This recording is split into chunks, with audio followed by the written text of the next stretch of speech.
kayo Ohm's law lecture? Wala pa po. Wala pa. Teacher niyo si Sir Marcel po. magaling. Sir Paul. No problema kaya. Sigurado yan. Okay. Ohm's law deals with the relation of your resistance, voltage, and your current, discovered by Sir George Ohms. And the formula states that the voltage is directly proportional to your IR. So, paano ngayon yan? Meron po tayong resistance sa table number 1.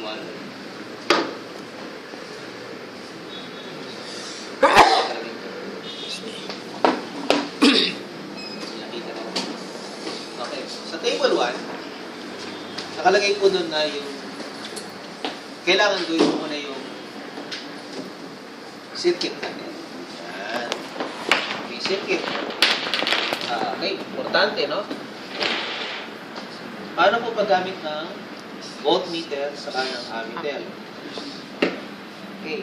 Meron po tayong positive terminal and the remaining 5 are negative terminals. So, positive terminal, negative terminals. Anong reading natin?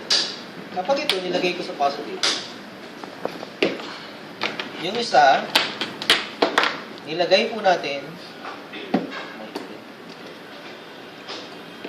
nilagay ko po 0.3. Kung nakalagay sa 0.3, notice dalawa yung reading natin. One is 0 to 30 and 0 to 10. Ibig sabihin nun, kung nakalagay ako ng 0.3, ibig sabihin ito yung 0.1, 0.2, 0.3. Titingin ako sa taas. Nakuha ba? Kung nakalagay yan sa 1, ibig sabihin, titingin ko sa baba. 0 to 10. So, ibig sabihin, kung yan nakalagay sa 1, ibig sabihin, 0.2 yun, 0.4, 0.6, 0.8, 1. Tama? Kung yan nakalagay sa 10, ibig sabihin, 2, 4, 6, 8, 10. Tama? Okay.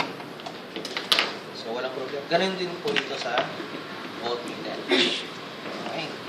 Importante ha. Next, connection. Nakalagay ko sa diagram natin. This is your power supply. We have your positive, negative. Dapat alam niyo yan ha. Positive, negative. Saan connect yung positive? Connected sa positive ng ammeter. Dapat marunong. Positive, connected sa positive. Tama? Positive natin. Next. Ano pa? Negative. Negative. Negative. Yung sa experiment po natin, 0.1, 0.2, 0.3, 0.4, 0.5. Kung saan ako connecta? 0.2. 2. Kung saan connecta? 0.1. Para sa 1. Kasi ang hinahanap ko lang 0.1, 0.2, 0.3, 0.4, 0.5. So pupunta lang ako sa 1. Hanggang doon lang. Kasi sobra na kung pupunta ako ng 10. Sobra na kung pupunta ako ng 30, di ba? Doon lang ako sa 1. So ibig sabihin, itong sa baba, 0 hanggang 1. The rest is decimal. Tama? Okay. Okay, gets. Ano yan ha? Connected sa constant po ang resistance natin ng table 1, which is 10. 10. Ito yung 10. Okay? Wala po nakalagay na terminal lang ano, kasi pwede mo yan kahit baliktaran. Kahit sa mga lagay. So ito. Tapos, yung isa, connected yung isang terminal natin. Ano po ito? Ayun o, ito yung resistance. Connected dito sa supply natin. Okay. Saan nakakonect yung voltmeter? It is connected dito sa resistor. Ito po. Siya. Saan connected? Ito. Pansinin nyo. Saan yung negative? Ito yung negative, di ba? Saan yung negative? Ngayon. So, saan ako pupunta? Sa positive. Positive muna. Saan tayo positive? Dito. Sa negative. Tapos, ito, 10. Ay, huwag tayo sa 30. At 10 lang siguro. 10. Punta ako sa 10. Disconnect ko muna. Para sigurado. No? Next. Doon sa manual po,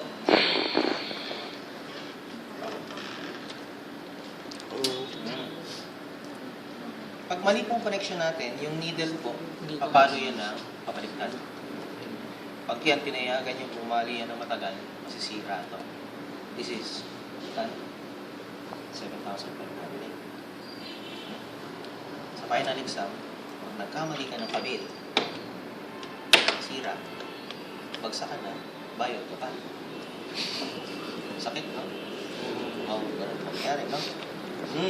So, nakalagay doon, lalagay natin as your current is 0.1, given. 0.1. Pupunta ka rito. Nakalagay ako sa 1, ha? So, ibig sabihin, ito yung 1. 0 to 1. Ito yung 0.2, 0.4, 0.6, 0.8. Tama? 0.1 muna.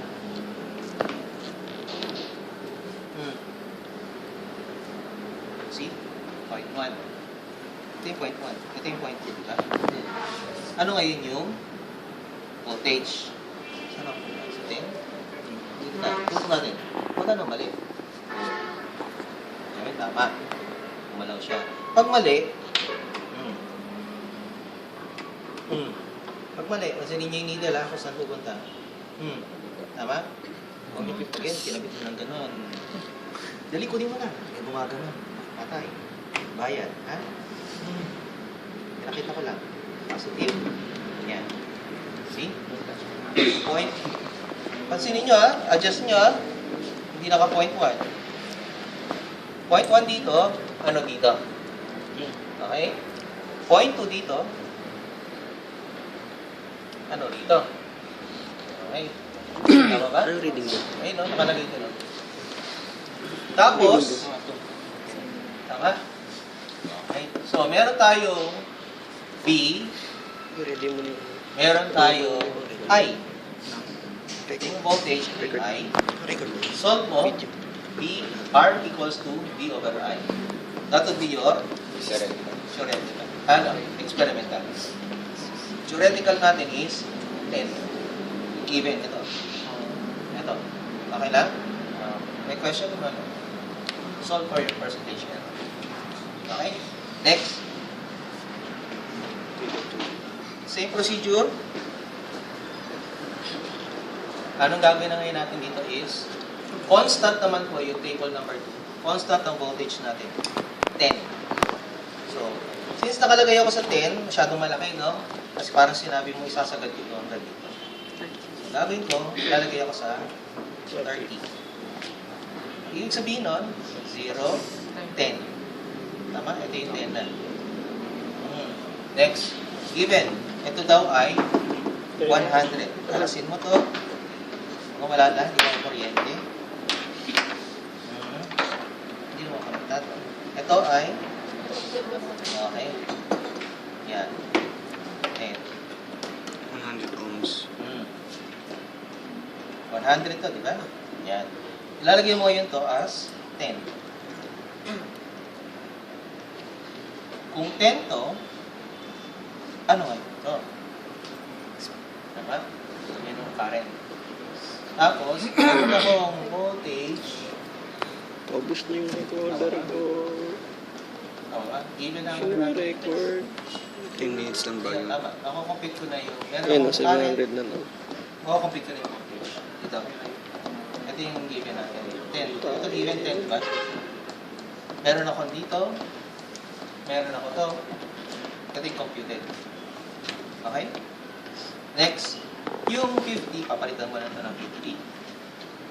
Yung 33.33, ang nakalagay sa number Wait lang. 3, Sabihin ko is sa a combination of 100 and 50. Parallel. Ang parallel po, ganito itsura. Ganito itsura ng parallel. Yan. Series, ganito. Parallel. So, 50, 100. Kahit magkapalit yan, ha? Walang problema. Yan. Again, connected tayo dito. Ito ngayon. Ito. Wait lang. Sinabi ko sa'yo, saglit lang. What? May clear lang sana ang pull nyo. What? This is parallel. Kung series po, dalawang 10, nakadal sa mind. Dito ako balik ko. Okay? What? Then, Pag parallel ganyan, set mo muna ito ng 10. series yan. Ito ba? Okay. Parallel yung nakakapit na. Ano ngayon ito? Ha? Tandaan nyo, nakalagay ko dito sa 1. Dito, ilagay mo muna sa 10, 10, 30. Table 1, 10. Tapos ito take over. Table 2, 30. Okay lang? So, yun po ang Okay. ohms law. Solve for your percentage error. Off natin. Hindi ko nakakalasin. Para maano.